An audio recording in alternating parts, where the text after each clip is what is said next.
I wasn't prepared. Welcome back, everybody, to the Side Attendant Podcast. I am still your faithful host, Ashley. And I'm Jordan. Back for more Nick Cage. Madness.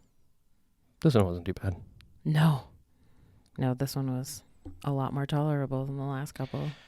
And we're in the land of audio description for once. Yay. It was very much a relief for sure. Well, let's not get too far ahead of ourselves. Do we have any big announcements? The Facebook post recently. Which The one? Google, we're on Google Podcasts now. Yeah, we're on Google Podcasts now. Which is cool. I guess we're actually seeing some action there. Yeah. So we've got the big ones, the Apple, the Google, the Spotify, the Stitcher, and all the other ones. Oh, yeah. Seems like there are hundreds of podcast players now, but we're on pretty much any that you would or could possibly want to use. Mm-hmm. Do you have any other announcements or anything? I don't think so. Nothing terribly crazy going on. Okay. Do we want to talk about why we chose Nick Cage? Because I've gotten that question a couple times. Yeah, I was going to say, I guess a couple people have put that out there, confused as to why Nick Cage and not, Leonardo DiCaprio or Jonathan Depp or someone else similar, caliber. I don't necessarily have a strong answer. I mean, we were just kind of bullshitting around and said that it would be fun to make a show about Nick Cage in some way, right?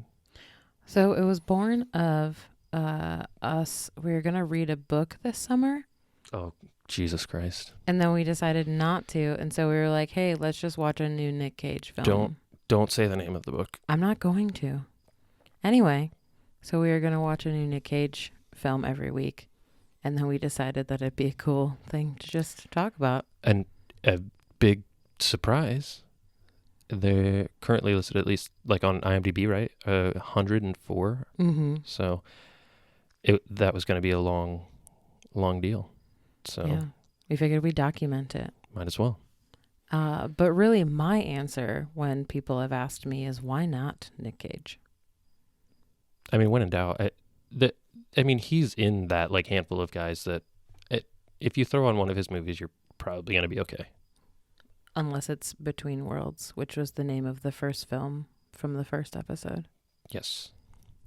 Which even with that for what it was, I'm not, depressed about having watched it. I'm not going to say I was not entertained. Right. It's just not my first go-to Nick Cage film. No.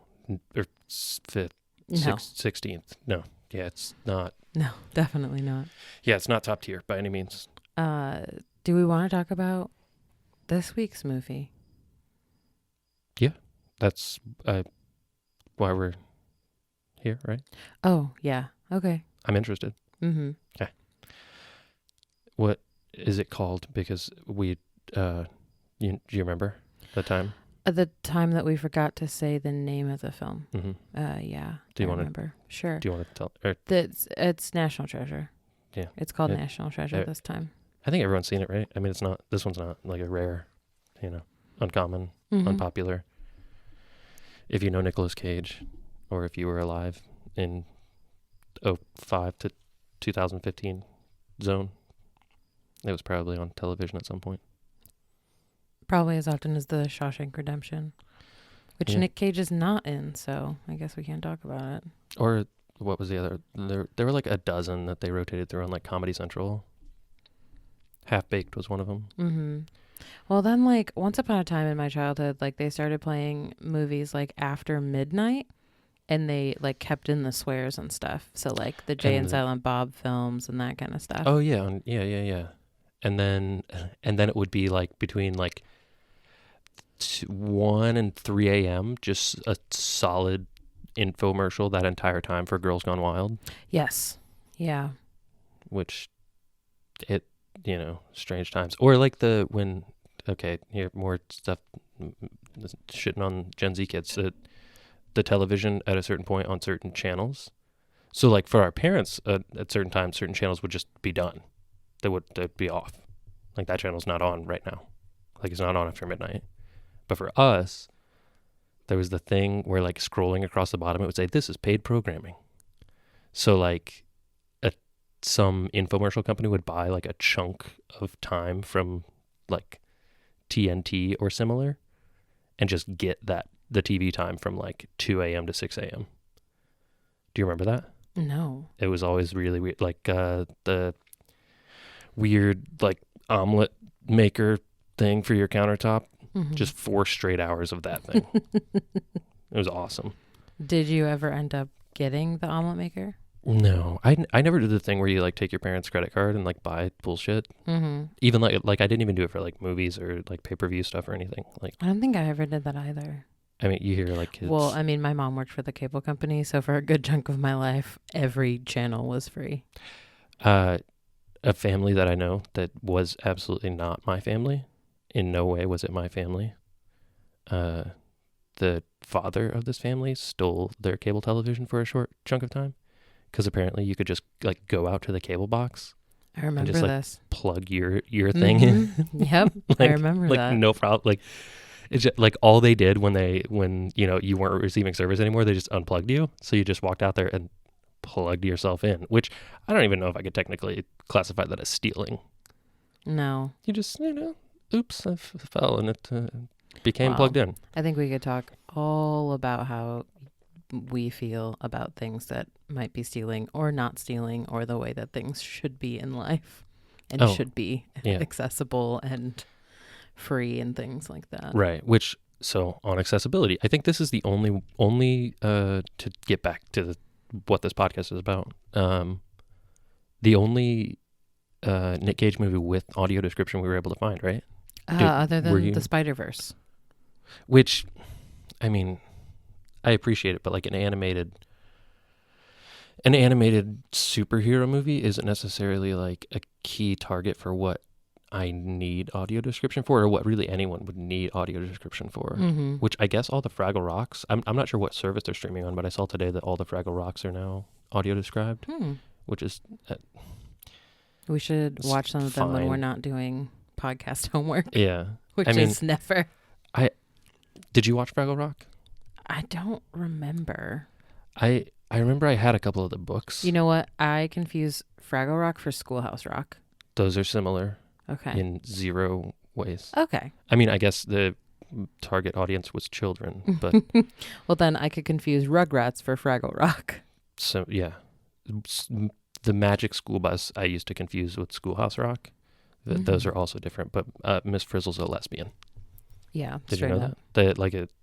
I didn't know, but apparently it's like a recent revelation. Like, is that real, or is that like J.K. Rowling going back and being like, I think that. Yep. Yeah. Dumbledore's definitely gay, and Harry Potter is a TERF. I don't know. I mean, what else? The Dumbledore's gay thing is the only one that I know of her like going back. Did she do other stuff too? I don't remember. I don't know. She's canceled anyway, so. Yeah. So. This was the only one with audio description, right. Other than the Spider-Verse. Okay. And that's on the services that we were able to find stuff on. I mean, it may be the case that like if we buy through iTunes or Google or something, like that there are some that we're not aware of. So I guess if you're listening and you see audio description available on a Nick Cage movie, let us know. Yeah. I went through the big long list again yesterday on Amazon. Yeah, because that Amazon has like 35 or something. A ton of movies. Did you hear it? I wasn't sure which end that came out of. I don't know. Oh my goodness. Frisco, are you okay? Okay, so... he's just laying down. He's fine. Yeah, so for anyone listening that doesn't know me personally, I have a guide dog. And he's laying on the floor next to us right now. And I'm not sure I don't know if the mic picked it up or not, but he just made a pretty severe groaning sound. He's hilarious with his noises. He's got really good timing. So yeah, that's my hilarious dog. He does have comedic timing. Whenever you're talking about him, he'll groan. Oh yeah, he knows.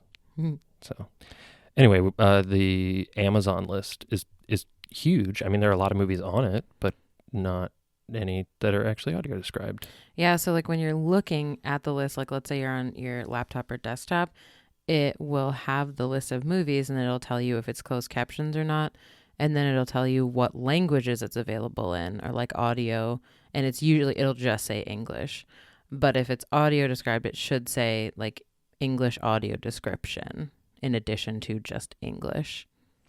And in the case of these, we are 0. Yeah. Yep. I didn't see a single one, even the not free ones. Right. Which, I mean, I'm not necessarily surprised, but I'm also not necessarily pleased. Where is the last Blockbuster? Is it in Fort Wayne, Indiana? I don't know. I know that when I bought my house, don't find me. Monticello, Indiana. There was a Blockbuster there when I bought my house there in 2014, and I think You bought your house in 2016. Yeah, I'm a liar. When I moved to the town, Okay. so, and I think it was closed by the time I bought my house in 2016, but supposedly there's another one in Indiana. Is that true? There is. And if you, listener, know where it is, I can't remember if it's in South Bend or if it's in Fort Wayne. I think it's a 2-word town. But Okay. maybe we should Nagchampa? just... we could start renting from the Blockbuster. Yeah, so that's something too, is that apparently like the DVD option is available on a lot of these. Yeah. So And I don't know that we have family videos anymore. I don't know. Like we used to have 2, and I don't even know They if we used- have one. they used to be exclusively attached to Little Caesars Pizza. Well, now they're attached to like, what's that other pizza place called? Noble Romance. Maybe. One of the weird, like the Oh, yeah. weird little ones. Yeah. Hungry Howie's in some places, and in Wisconsin, I've noticed a lot of like CBD places they're attached to, or they're selling. Oh no, they're selling CBD. That's what it is. I mean, they got to come up with another product. gotta stay the relevant. movies are phasing out. They got Yeah. to get the CBDs and the vape shop Mm-hmm. and just turn them all into coffee shops. Like Amsterdam coffee shops. Sure, yeah. If you're league well, then yeah, do it. But if not, then just do the behind the bead curtain thing. Beyond the bead curtain. Oh, speaking of Beyond the Bead Curtain, let's back to our movie that we actually watched today, National Treasure. Yeah. No nudity, no naked breasts, No. We watched it on Disney Plus. So surprise, surprise, yeah. there were no breasts. no nude in breasts on Disney Plus. Mhm. They're not going to put any R-rated stuff on there, right? it.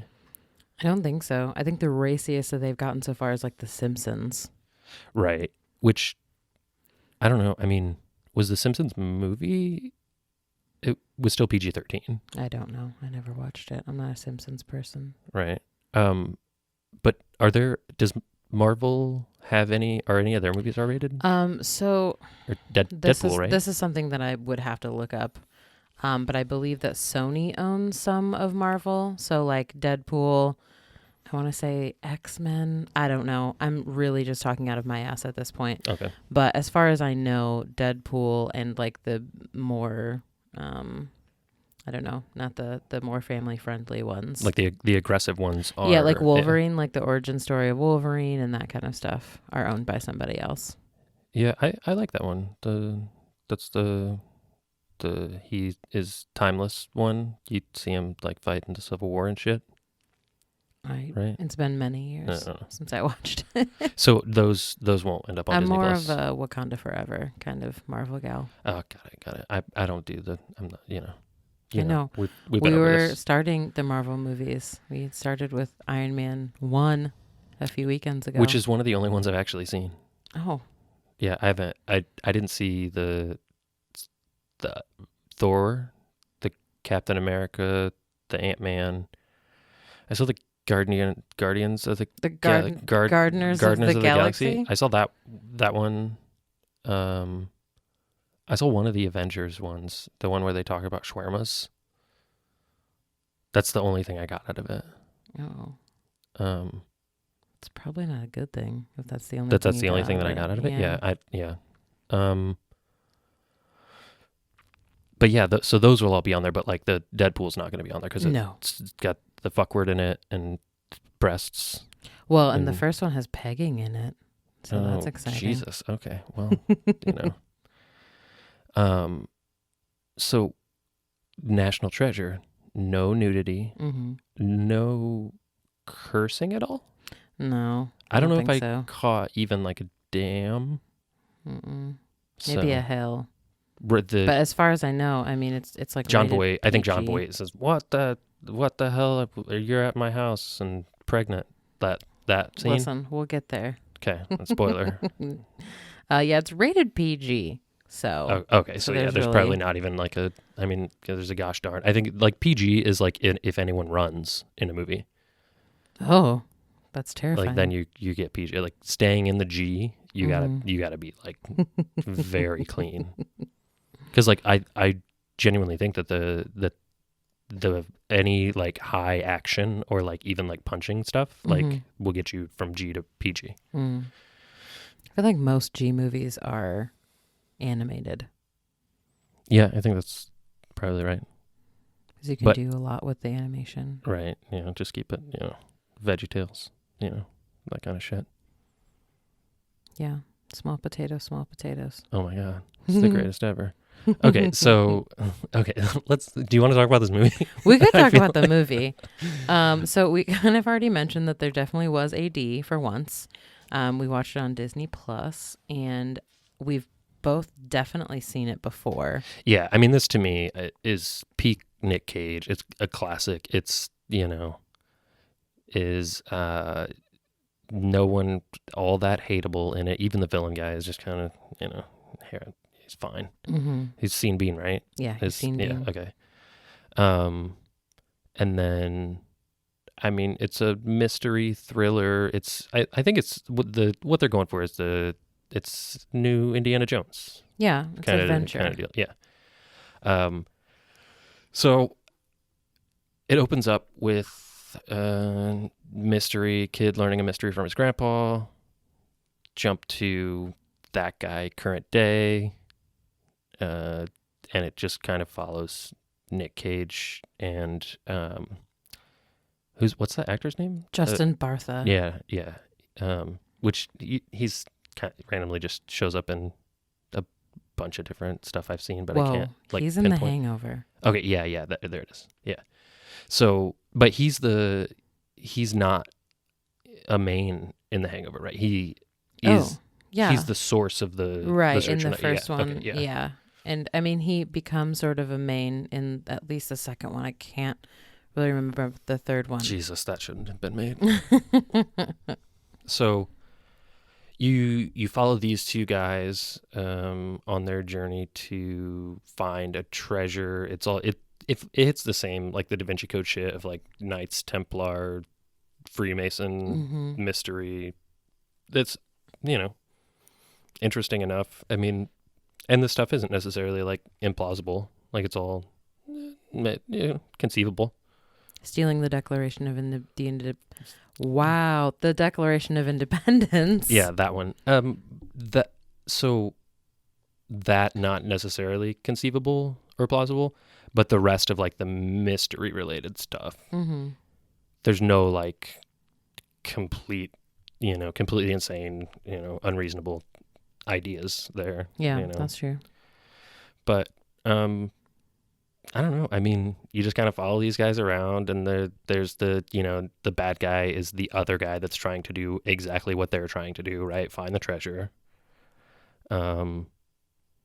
But he's got, it's in his like legacy. It's in his right. It's in his family. Right. Yeah. Like a clue was given to his like great times for grandfather by one of the guys that signed the Declaration. The last guy who signed the Declaration. No. Close. The last Do you know? guy. Yeah. Was he the last signature or was he the last person Oh, to survive? surviving. Yeah, I think he was the last person to be living. Mm. But either way, so he's given this clue by the guy, and then he passes it down through his family, and eventually his great-great-great-great-grandson, Nick Cage, finds the next clue to the deal. And then we just follow him finding, clue after clue to eventually find the treasure, right? Do we spoil it? He finds some treasure. He does actually. Finds treasure. a national treasure. I would say there were some scrolls from Alexandria, which I was pretty excited about, but we're getting ahead of ourselves. So in the process, he realizes that it's the map. The map is on the back of the Declaration of Independence, so he has to steal it. He tries to the only reason he's stealing it is because the bad guy wants to steal it. Scene Bean is trying to steal it. For people who are confused, Sean Bean, the actor, is Scene Bean. He's bad guy. He's trying to steal it, so Nick Cage and crew steal it first. That's when we meet lady that's taking care of the Declaration.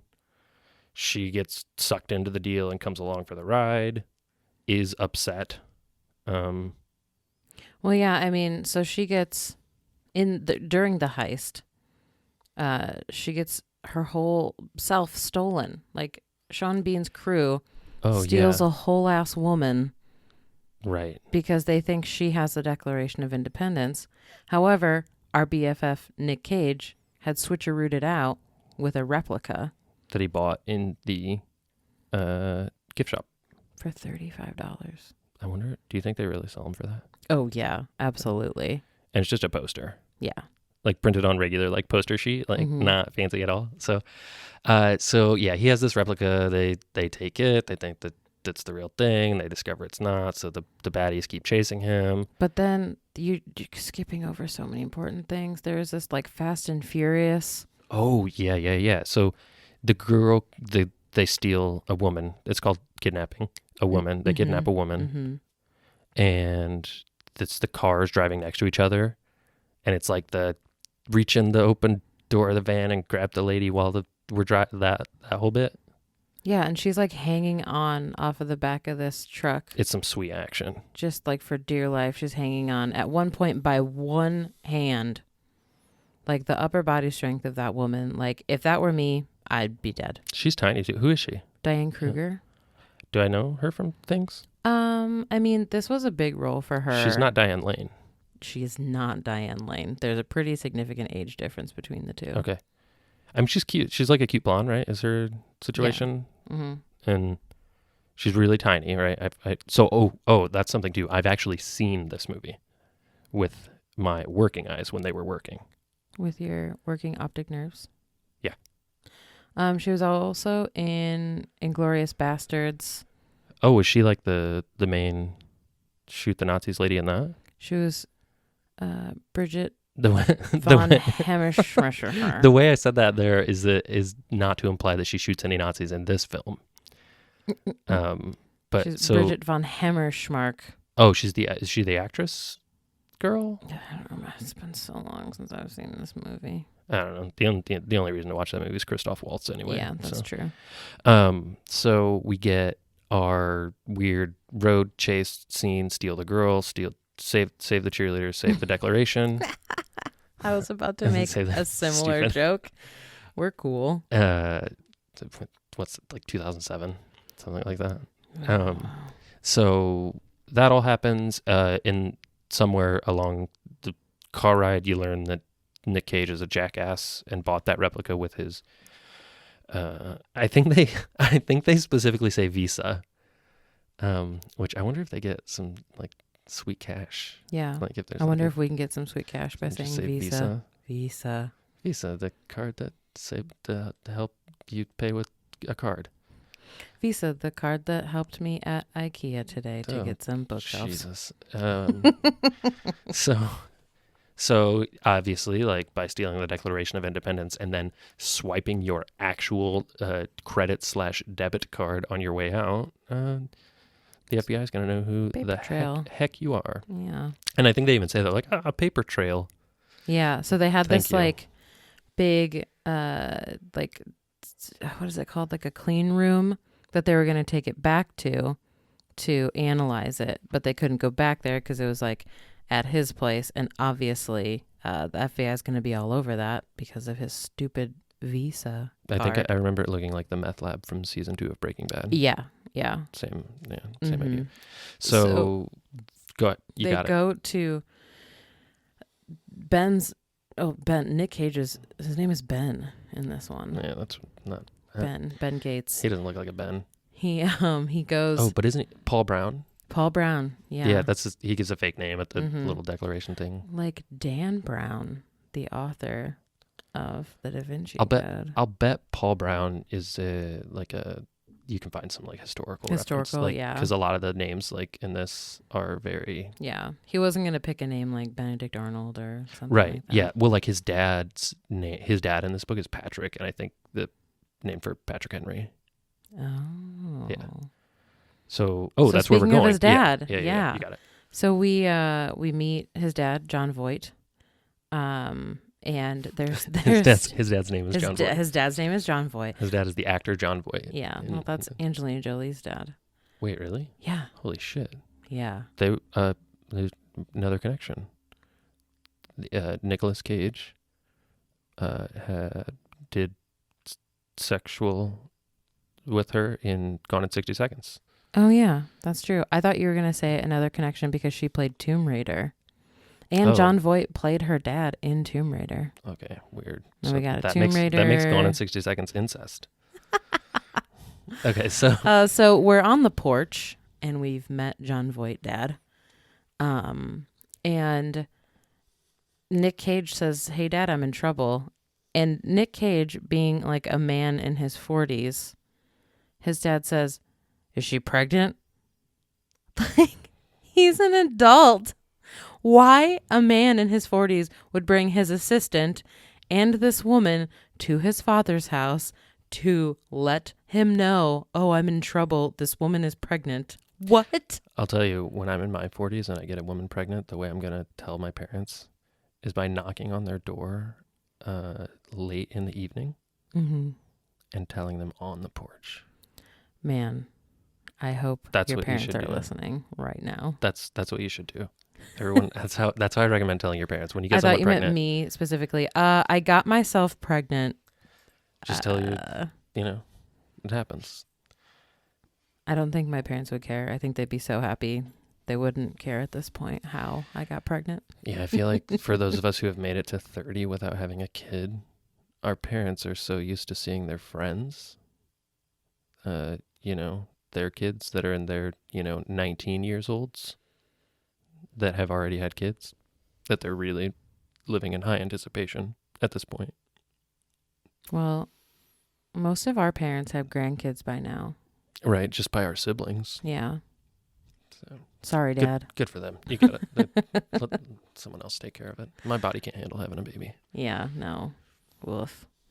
So we go into John Voight's house, and they try to hide from him the fact that it's the actual Declaration of Independence. Which you realize is because he's a little bit of a bitch. Yeah. He is a He's a grumpy narc. ass old man, whiny. So the basic gist that I get is that, this whole mystery is passed down through the family. Each generation, the guy's trying to crack the code. Gets to Nick Cage's dad. He takes a couple shots at it, does a shitty job, and now he's pissed that his son is also going through and, jamming on this mystery, right? He's like, "Oh, it's just one clue after clue after clue." And Right. his son is obviously just way more tenacious than he ever Right. was. Like, it's fine. Like, yeah, that's kind of... Frisco. That's kind of the point, right? Is that that's how weird treasure mappy mystery, historical mysteries go, right? You find a clue and then another clue and then Right, there's a eventually- reason that the Right. treasure hasn't been found. Right. So grumpy old man's kind of annoying. I don't really like him. But they start fucking with the Declaration in his kitchen. For some reason, they are all smart enough to know that, like, hidden inks, you got to put lemons on them. This dude has 100 lemons in his fridge. Just so many lemons. He has 100 lemons. You know how I feel about lemons. They're delicious. And we never have lemons in the house. Yeah, it's weird, but whatever. So this dude's got so many lemons, and they use them and they squirt them on the Declaration of Independence. And for my archivist friends out there, especially Sarah, when Nick Cage was about to just like squirt all this like lemon juice all over the back of it, like I just kind of like cringed for you. And then Diane Kruger's like, let me do it. I'm, trained to handle these kinds of documents. I know how to squirt lemon juice on a 250-year-old document better than you do. Obviously.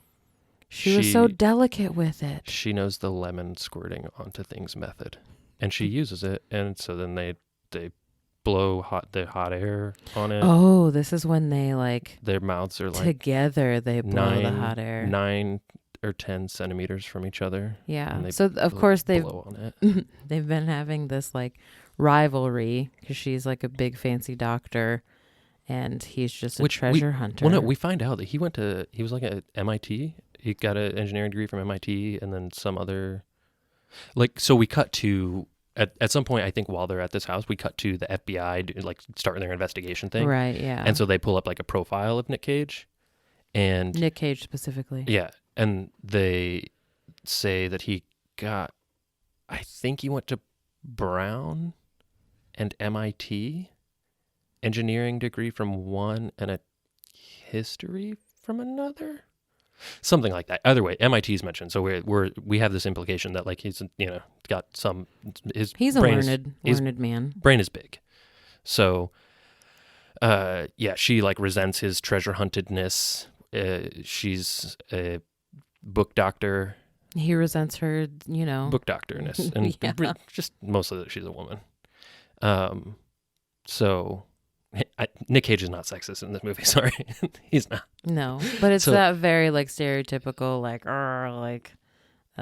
fight over things. And you're very clearly going to make out very soon. Like you're part of the system. I'm not. We, bumping heads, and then we two different worlds. Right. We put our heads together while we both blow on this declaration, and it's kind of hot. Yeah, they but have then to use heat. Yeah. Then it reveals a symbol. Then jump to. They're using a blow dryer, this whole deal. Grumpy dad is still curious what's going on.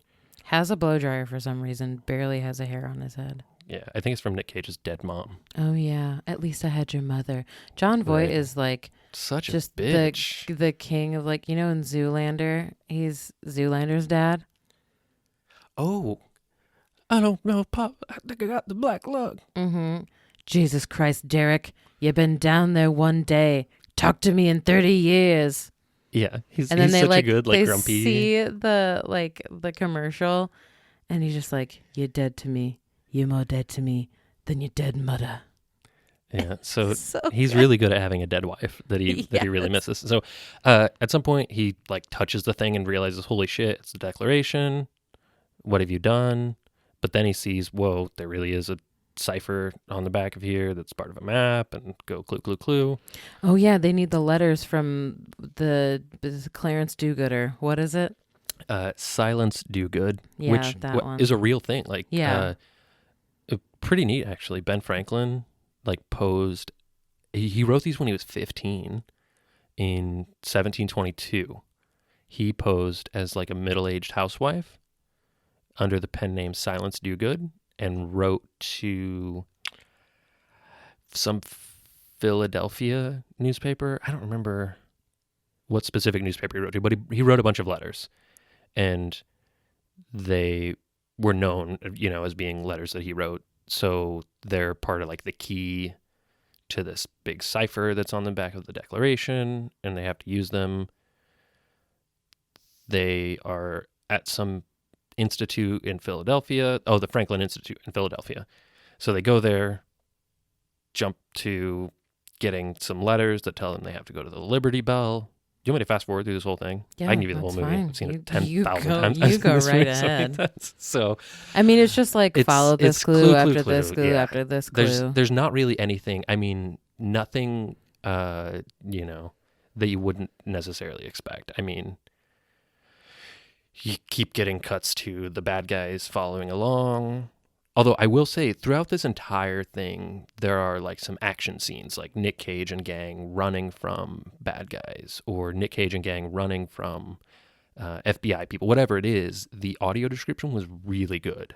Like, it made it very clear. And because I remember visually like what this movie was like, I can have a solid comparison and know that like, oh yeah, I remember like they're running down the street and they turn the corner, and as they turn the corner they see at some point Nick Cage gets arrested, and I remember the visual of them turning the corner and like stopping really fast as they see him, lean up against a cop car. And the description of that scene was pretty clean. Like, I thought it was really good. And throughout the movie, almost all of the descriptions I thought were great. Specifically like 9 or 10 different times I think I noted they approach a bookshelf or a table, and every time a cobweb covered bookshelf or a cobweb covered table. Lots of cobwebs, because they're messing with a lot of like really old stuff. So they make sure to tell you that there are cobwebs going on. So I think you also mentioned something else that happened a lot in the audio description. yeah, I'm trying to think. Lots of bespectacled people. Oh yeah. All the people that are wearing glasses they describe as bespectacled, which I guess is a more efficient way to like get out that, a man wearing glasses. Instead, just say the bespectacled man. Pretty quick. Yeah. So yeah, they go to Philadelphia, then they go to New York, then they go to then they go to Boston, I think, and then back to New York. No, they don't go to Boston. They send the bad guys. Send the bad guys. Yeah, they send the bad guys to Boston. So fast forward, they have to go into like Trinity Church, right? Mm-hmm. Which I don't know where the hell that is. Do you know anything? I think that was one of them in New York. I don't know. It wasn't actually filmed there. Fun fact, it was filmed at a church in LA, actually. And then they have to go and desecrate a grave. And so they're like, the henchmen are basically holding all the cards at this point. So like they're making them do this. Yeah, like they have all the clue pieces, but they know that like Nick Cage is the big brand smart man. Yeah. So they have him. They have to go and like crawl past this grave. So they pull out like the coffin and like the bones just spill out everywhere. And they're just like, well, whatever. Which is super metal. And then they just go into this big long tunnel that like then leads to just a ton of stairs. Like, I remember like being in St. Paul's Cathedral and it's like 500 steps to like the top of the dome. Like that's what that reminds me of. It's just like all the stairs in the world. Forever and ever and ever. So yeah, so they are like going down there. And the bad guys only need Nick Cage for so long. So essentially there's this big like action scene with like a bunch of pulleys and like the weird wooden elevators. Yeah, the wooden elevators, the wooden stairs are breaking and coming off. Like it's very like Lord of the Rings when they're where is it with the Balrog? Oh, in the Mines of Moria? Yeah. Yeah. It's very like that. The Balrog is the same level of being as Gandalf. That's wild. Like is that why he couldn't pass? Yeah. Yeah, like they're the same. Yeah, like nice. Like what's the word? They're the same. They've both been like exalted to the same level of like they're low-level angels. I think, right? Is the Eluru? Jesus, if there's a Lord of the Rings fan listening, yeah, I was I'm gonna get please. My shit kicked off. I mean, don't be mean, but please don't hurt me. Educate Jordan. me. Yeah, tell me more. Tell me more. I don't know what I'm talking about, but I think they're the same. Like they're in the org chart, they're the same deal. Org chart. Okay. That's the same. So I thought you said orc chart at first. I was like, well, that works too. Orcs. Yeah, that fits too. But yeah, org chart. That makes sense. They're the same. Nerd. Yeah, they're on the same level. But anyway, they like, so everyone gets down to the bottom of these stairs, essentially. There's another clue down there, of course. It's always the clues. There's another clue. Oh and then, so the South there's Park this. bit with the Hardy Boys. I've got such a clue right now when they have an erection. So yeah, they make it all the way to the bottom. There's a clue, and then there's like this gambit situate. Like Yeah, so like there's this running joke that because Sean Bean and Nick Cage used to be like friends Friends that before this whole Divergent thing over the treasure. So there's this running joke that like Nick Cage can't bluff to Sean Bean because like they've played poker together. right. So the dad, because they have captured the dad at this point, the dad ends up like making up whatever this clue is supposed to be to the bad guys. And then the bad guys are like, all right, see ya. And they take the wooden elevator up, leaving the crew down there, like thinking they have no way out. Right. Basically like leaving them trapped in this little like offshoot, like one of the vaults in Gringotts. Gringotts. Yeah. They leave them in vault 722. Right. And then, so like the dad and Nick Cage are like working together now, which is how it should have been from the beginning, in my opinion. right, because the dad is smart and knows a lot of stuff, and it's clear that like because so jump back I guess a little bit when they're in his house like talking about it's this Oppendorf cipher. He knows what it is in the same moment that they realize what it is. Like he clearly knows his puzzle treasure boy stuff. Like he's familiar with it all. So yeah, he should have been on their team all along, but he's grumpy. So Yeah. But now they're on the same team. I mean, they fast forward, they find the treasure. Ta-da. yeah, that's pretty much it. I mean, And it's just like, it's room after room after room. Like this is where the mummy comes in. But right. it's not all It's like a gold. warehouse. Yeah. It just goes on forever and Yeah. ever and ever. And then of course the FBI gets back involved. And Nick Cage is like, hey, I don't really want to go to prison for stealing the Declaration of Independence. What if you get 10% of this? And I want the people to have this. This is what I want. I want these things to go into museums. He says what, Smithsonian, Yeah. Cairo Museum, and the Louvre, right? Yes, he Yeah. does say the Louvre, yeah. So And that makes me happy. Like my little yeah, which is pretty nerd cool.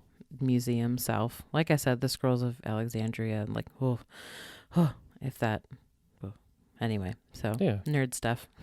So and then of course Nick Cage and Diane Kruger get together in the end. oh yeah. So then cut to like them outside of, or no, they're walking through like the halls of some fancy building, like they're talking about. outside in like a grassy area. Oh, like see, okay, so yeah, the description didn't hit on that very well, I guess. But yeah, they're planning on going to some exhibit. So like clearly they've been appointed, or not appointed, but like raised to like some level of celebrity over having been the finders of this treasure thing. And it's the three of them together outside what we find out is Nick Cage's giant mansion. And the other kid, what's Justin Bartha. Yeah. He his name is Riley in the film. Riley? Yeah, Riley Poole has a fancy sports car. He's complaining the whole time that apparently they didn't ask for take enough. a large enough chunk of the thing, and that we find out what they took was 1%. Mm-hmm. So, and they were still able to buy the giant mansion that Nick Cage has and the cool sports car, and you assume a bunch of other stuff. I mean, Yeah. that they didn't spend all their money on either of those two items. And Sean Bean gets arrested and goes to prison in the end. So that's Oh yeah, that's part of the trade-off deal, mm-hmm. because the FBI guy says that someone has to go to jail for this situation, so Nick helps him set up the Sean Bean guy. The FBI guy being Harvey Keitel. Oh shit, yeah. Which we were just talking about Reservoir Dogs today. Yeah, we were. That's so weird. I wrote down in my notes Reservoir Dogs and Little Nicky, LOL, because he plays like Satan in Little Nicky, Oh, like Jesus. he's Adam Sandler's dad. So crazy.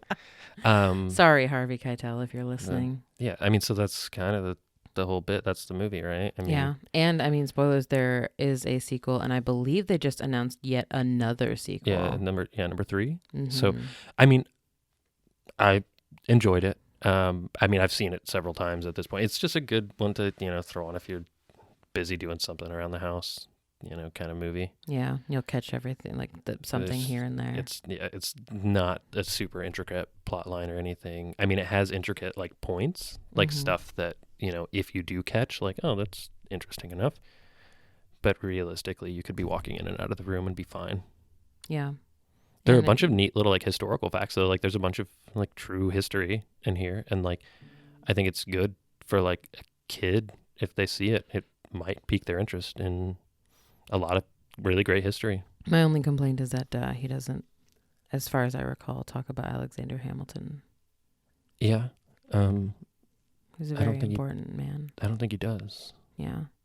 I have a couple notes on audio description. So, Okay. I kind of I want mean, to just. yeah, and I guess too that's something. So, a long time ago, the Apple screensaver was on, and occasionally it will kick in with audio description for that. I'm pretty sure it was the Apple screensaver, and I had someone in my house, and the audio description said something about the zebra drinking out of a pond. There was my damn dog. So they said something about a zebra drinking out of a pond, and I guess it was a giraffe. So, like, while you're watching and actually able to see what's going on, and also hearing the audio description, you can catch any weird things that it might not hit right. Yeah, I mean, I think we encouraged people in past episodes to definitely, like, if audio description is available, like, definitely check it out. Because they're just like, I've missed things in movies and TV shows before, and then I'll turn audio description on and I'm like, oh, like, I didn't know that. Or, I mean, some people find it kind of spoilery. So, like, if you're watching a scary movie and they're like, and there's someone hiding behind the blah, blah, blah, and, like, you wouldn't have normally picked that up, like, it's not that big a deal, but Right. still, it's pretty cool to, like, get some extra things that you might have missed previously. Right. It's the same bit as, like, people who if you watch, like, stand-up comedy with the closed captions on, Yeah. and you do have hearing, sometimes you'll read or see the punchline before the person says it. Yeah, And I was going to talk hits about that different, too. Yeah, is that, like, it'll tell you sometimes, like, what's next. Just like closed captioning does sometimes. Like, it'll Yeah. be like, and the 10th person voted off of Survivor Pacific Islands is, and then, like, if you read it, it's, yeah, it It'll definitely, say like, it hits before different. Jeff Probst says it. Yes. Right. Well, and it's the same for audio description because they have to fit it in between any dialogue Right. or, like, yeah. screen audio that's taking place. So, like, if there's this big argument happening and then some, climax to the argument, all they can really do is just squeeze in describing the action wherever they can. So if part of the climax of the argument is someone punching someone in the face, they have to just put it. Mhm. Sometimes they have to put it before the actual punch takes place. Mm-hmm. Because they don't really. I mean, otherwise they tell you after, and by It's then already you heard it take place. So. Unless it happened underneath music or something, which was a thing that, like, we didn't really notice much in this movie. Right. Was the score. And speaking of which, we can go into, like, the awards. Yeah, I was gonna say. I and guess stuff. we can hit awards. So it won for its score, and it was nominated. Not an Oscar. No. Yeah, no. It won an award. Yeah, it won. I don't. Did we even write down what award it won? I mean, it won some award. Yes. For its score, yeah. The composer won for the score. Right. And then there was, like, 9 nominations. Even, like, the little kid who played, like, young Ben Gates. Yeah, there's, for, like, some, like, young 30 seconds, like, got there's, like, a nomination. young Actors Guild or something similar, and he was nominated for an award for that, which is really cool for him. Yeah. Good for him. But it was nominated for, like, a Teen Choice Award, Mhm. like a Stunt Guild or Stunt Unions Award. World Stunt Awards. Yeah. So, I mean, it was, Kind at of least all over the recognized. place. Yeah, it was recognized at least on some level. Yeah. Whereas, like, the previous 2 movies, I don't know. Was Fast Times? I I thought. don't think it might have been something obscure. I Yeah. don't think that it was. Yeah. Oh, was that, like, one in 2005 where it won? Oh some yeah, it was award? like the National Film Archive or something. Yeah, so like 20 years after. Yeah. So this its was, like, our release. first official one to, like, win. I wouldn't necessarily say, like, a huge award, but definitely, like, it Won something, It, yeah. it raked in the nominations for sure. Yeah. What was I going with the award one? Not Oh, sure. the music. Oh yeah. Yeah. I didn't notice anything I very didn't- really grandiose about the. It like, wasn't like a Pirates of the Caribbean, where, like, the music drives a lot of the action. Yeah. Yeah, I mean, the music was fine, but it was Mhm. definitely. I mean, coming off of Fast Times at Ridgemont High, where almost every scene is just like a mini music video. Yeah. This didn't. It wasn't really hitting with the music for me. Yeah. No, not for me So. either. Well, So we usually have you guess the year it was made and also the time period, but you've seen it before, so there's really... Yeah, I've seen it before. So, I mean, I know in general the time period is probably sometime in like the mid to late 2000s as far as like when it was set. And I think that's when it was made too. So I know I've seen it, and I remember, I'm pretty sure I didn't see it in theaters. I did. But 2006. Mm-mm. Is that earlier? It's earlier. Okay, go ahead. It's 2004. Holy cow. Yeah. I mean, I guess I wasn't too terribly far off, but yeah, I mean, that makes sense. Yeah. I mean, it hit the 2000s pretty good. Mm-hmm. So I think earlier on I said like if you watch television from 05 to 15, so yeah, 2004. I mean, yeah, that makes around sense. there. Yeah. But so yeah, my guess was off by 2 years. Yeah. No, that's not bad. In the first episode, I had name dropped National Treasure as a film where Nicolas Cage is attractive, especially as opposed to Between Worlds. And I stand by that. Yeah, he's just old professor guy. Yeah. So this one we He get dresses nicely, and you get to see him in like a tux at the gala kind of thing that he sneaks into. So I would Hot say Nick Cage. Hot Nick Cage, yeah. And then do you want to rate? Yeah, do you want to hit yours first? Yeah, I'll hit mine first. I gave it a 6. Okay, yeah, 7. Yeah. Yeah. Do you want to know what it is on IMDb? I'm probably like 6.2. No. Way worse? No. Oh, okay, good. What do we got? 6.9. Nice. So, I mean, that's not terrible. I mean, considering that there are a lot of really good movies on IMDb that like still only get like 8s or 8.5s, like, so for it to pretty much be sitting right at around 7 isn't not bad. I mean, obviously it was much more impressive at the time. Right. And that, yeah. So have you seen the second one? Do you know anything about it? No, not at all. Do you want to watch it? Does it have Nick Cage in it? I don't know. Because if it has Nick Cage in it, then yeah, I definitely want to watch it. So in order, I guess, if let's say that Nick Cage and woman have a kid, and maybe it stars him, like the idea is that it's around him. So 2004, yeah, I mean, if they had a kid and it was released a couple of years ago, the kid would be like 14. So it could be like the adventures of some dumb 14-year-old. Okay, so you're serious. You don't actually know that he's in the second one. I really don't. Oh, yeah, no, he's definitely in the second one. I don't know. I mean, you never know because, I mean, on some movies they do like a weird shit. Like the second Fast and the Furious, they got rid of one of the people and replaced him with like Tyrese or something, right? It wasn't that they replaced Vin Diesel. It was just that Paul Walker was having recovery time after he came out as an FBI agent at the end of the first one. So he was going to hang out with his friend Tyrese. Is there going to be a spin-off cast? Maybe you should watch the Fast and the Furious films.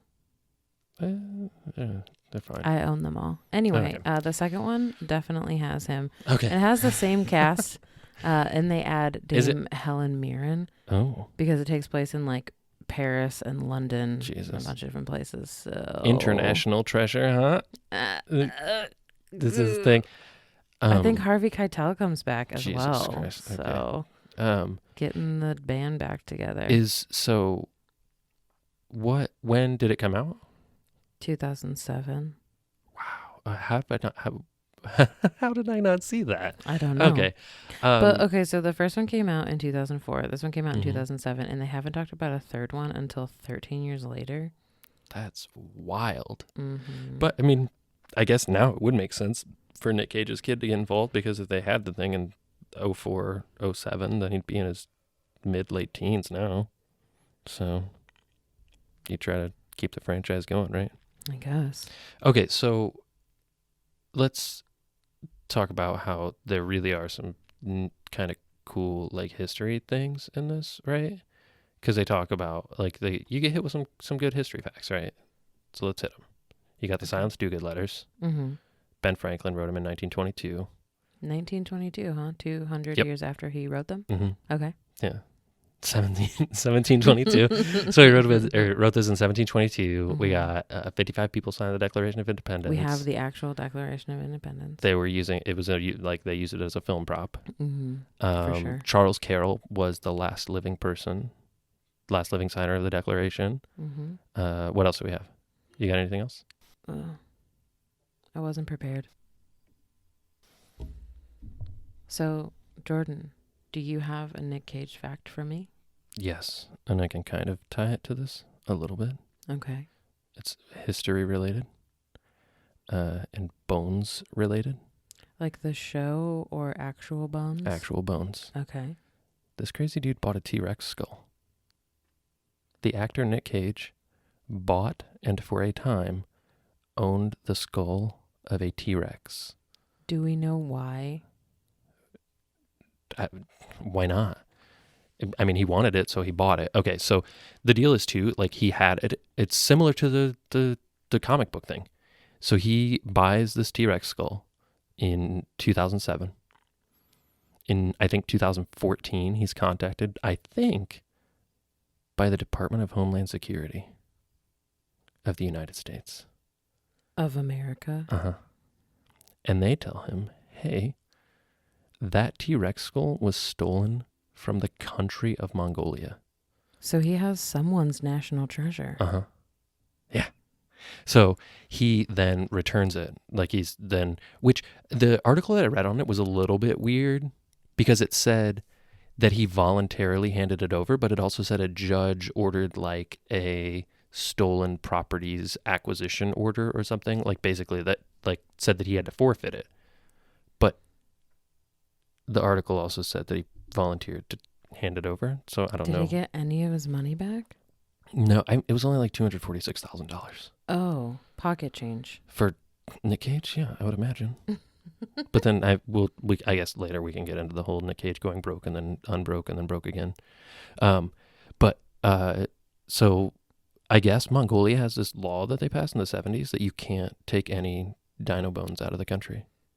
Specifically dino bones? Yeah. Huh. Because, so I guess Mongolia is the only place in the world where you can find T-Rex bits. The more you know. Yeah. And its capital is now where the previously owned by Nick Cage skull is being displayed. Do you know the capital of Mongolia?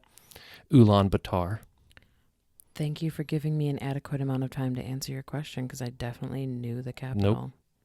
Nope. Okay. See, you get to make people feel like you're smarter than them if you answer the questions you asked before you let them answer. Okay.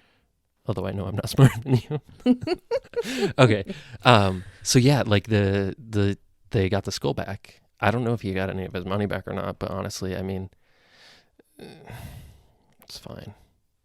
He's got some money. I mean, I guess I would be more upset at losing the T-Rex skull at that point. Right. I mean, money that you're spending on a T-Rex skull, I think could be classified as expendable income anyway. I don't know if you buy a T-Rex skull as like an investment, like you do with some art. Like I know some people, like when they buy art, they're like, oh, my kids can retire on that, type of deal. I don't know if it's the same for T-Rex skulls. We'll have to look into it. Maybe we'll have a spin-off podcast about it. Yeah, buying T-Rex skulls with Jordan and Ashley. Yes. Well, thank you everybody for listening. If you're still with us here on our third episode, we just want to thank you for listening. If you're out there sharing to your friends, family, strangers, walking up to people on the sidewalk, whatever. If you're rating, reviewing us, especially on iTunes, that helps a whole lot. Apple Podcasts. I'm not familiar enough with Google to know if that is a thing. I just assume it's important. Like we all look at ratings and reviews now for every single thing we consume anyway. So the more ratings and reviews, the better. And you can contact us at siteattendant@gmail.com. You can find us on Facebook, Instagram, Twitter, and YouTube, all at Site Attendant. And follow, like, subscribe, but again, definitely share. Tell your Tinder matches about us. Just go through all of your Tinder matches on the top. Just scroll through them. You haven't messaged, Jane since you matched with her 4 years ago, but let her know about our podcast, please. Oh, I have a 2-year-old match chilling in the ones that I haven't messaged. Jordan, we're not Tinder matching with children. Oh, well, leave the kids alone. Oh, this movie too. Sorry, I know we're going through the outro stuff, but there was no weird kid shit in this movie like there were the previous two Nick Cage movies. Go Nick Cage. Go Nick Cage. All right. You got anything else? No, please just share us if you like us. Let us know if you like us. Let us know if you don't like us and what you'd prefer to see from us. Love you. Bye.